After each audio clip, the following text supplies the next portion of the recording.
Gálatas capítulo 5, versículos 16 al 18 nos dicen: Digo pues, anden en el Espíritu, y así jamás satisfarán los malos deseos de la carne.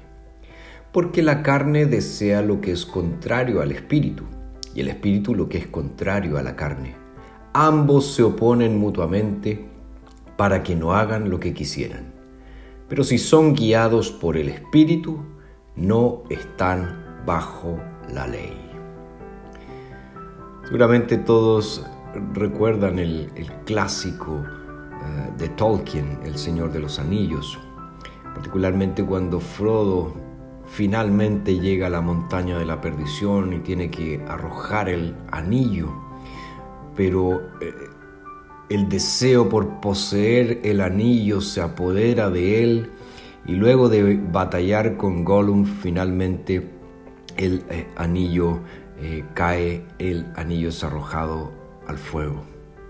Fíjense, ahí vemos que la lujuria, el deseo de Frodo le impidió cumplir su misión. Y eso tiene una interesante relación con nuestra vida cristiana. Hemos sido llamados a buscar la justicia, a buscar la gloria de Dios, a buscar la santidad. Y para hacerlo, debemos hacer guerra contra nuestras pasiones pecaminosas, que es lo que el apóstol Pablo está tratando en estos versículos aquí. En el fondo, lo que Pablo tiene en mente es lo siguiente: ¿Cómo enfrentamos el remanente del pecado que aún permanece en nosotros? ¿Cómo lidiamos con él?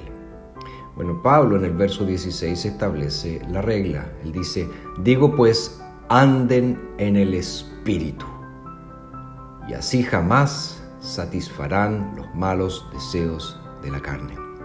Obviamente, andar significa aquí a la conducta. Se refiere a la conducta, a la manera como nosotros vivimos. En otras palabras, lo que Pablo está diciendo es que los cristianos tenemos que vivir en dependencia al Espíritu Santo. Debemos ser guiados por el Espíritu Santo. Y si bien es cierto, cada cristiano lucha con el pecado, porque el pecado aún permanece en él, hay un remanente del pecado en él. El antídoto que presenta el apóstol Pablo aquí es que la forma de resistir al pecado es caminando, andando, viviendo en el Espíritu. Luego Pablo dice: y así jamás satisfarán los malos deseos de la carne. La idea de satisfacer en el fondo apunta a que no vamos a ser dominados por el pecado. No vamos a ser completamente dominados por el deseo de la carne. ¿Por qué? Porque el Espíritu que hemos recibido lucha por la santidad, y él tiene hambre y sed de justicia. Por lo tanto, dice Pablo, si andas en el Espíritu, si andas en dependencia del Espíritu Santo de Dios, vas a crecer en la gracia, vas a crecer en victoria contra el pecado. Luego en el verso 17 nos dice: porque la carne desea lo que es contrario al Espíritu, y el Espíritu lo que es contrario a la carne. Ambos se oponen mutuamente para que no hagan lo que quisieran. Aquí Pablo está describiendo la batalla que hay dentro de nosotros. El pecado, ¿verdad?, nos atrae en dos sentidos. En primer lugar, presenta obstáculos para nuestra obediencia. Y en segundo lugar, nos atrae al pecado. Por eso Santiago en su primera carta, en los versos 14 y 15, dice: pero cada uno es tentado cuando es arrastrado y seducido por su propia pasión. Luego esa pasión, después de haber concebido, da a luz el pecado, y el pecado, una vez llevado a cabo, engendra la muerte.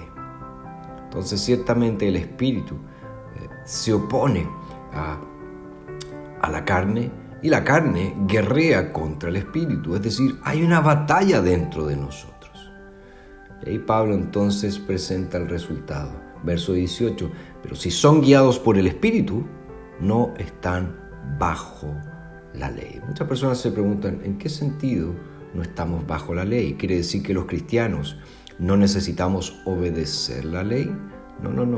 Lo que Pablo está diciendo aquí es que ya no estamos bajo el poder de condenación de la ley.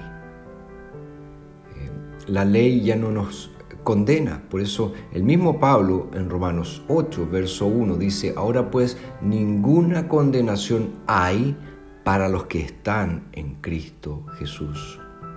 Por lo tanto, como ya hemos mencionado, la ley que en cierto sentido revelaba nuestro pecado, uno de los propósitos de la ley era eso, ¿verdad? Como dice Pablo en Romanos 7, verso 8, pero el pecado tomando ocasión en el mandamiento produjo en mí toda codicia, porque sin la ley el pecado está muerto. Es decir, lo que hace la ley es revelar el pecado que hay en mí, es mostrar el pecado que hay en mí. Y en cierta manera la ley incita a mi pecado. Es cosa de que pensemos en nuestra experiencia. Basta que veamos algo que dice está prohibido para que queramos hacerlo. Entonces, está allí. Pero el punto que quiero destacar de estos versículos es que el gran resultado de la obra del Espíritu en nosotros es que vamos a morir al pecado. Vamos a morir a ese pecado que aún habita en nosotros. Creceremos en gracia, seremos fortalecidos en gracia. Iremos de victoria en victoria sobre el pecado. De hecho, los cristianos ya no somos libres para pecar. Nuestro deseo ahora es amar y servir a Dios. Y va a llegar el día en que el pecado que habita en nosotros será completamente removido.